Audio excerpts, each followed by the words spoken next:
नमस्कार दोस्तों।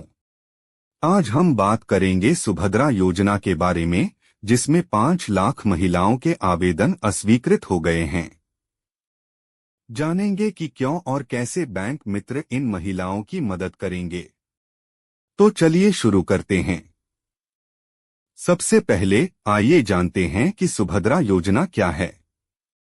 यह योजना ओडिशा सरकार द्वारा महिलाओं को आर्थिक सहायता प्रदान करने के लिए शुरू की गई है। 24 नवंबर को इस योजना के तीसरे चरण का भुगतान किया गया। इस चरण में 20 लाख महिलाओं को लाभ मिला, लेकिन 5 लाख महिलाओं के आवेदन अस्वीकृत हो गए।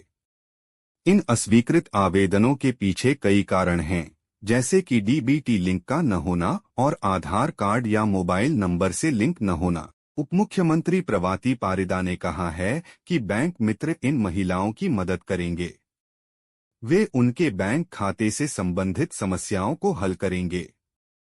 इस योजना के तीसरे चरण के बाद कुल 80.45 लाख महिलाओं को लाभ मिल चुका है, लेकिन अभी भी 5.6 लाख महिलाओं की सत्यापित आवेदन लंबित हैं। यदि आप इस योजना की दैनिक अपडेट्स प्राप्त करना चाहते हैं, तो हमारे व्हाट्सएप ग्रुप में शामिल हों। अगर आपको यह वीडियो पसंद आया हो, तो कृपया लाइक और सब्सक्राइब करें।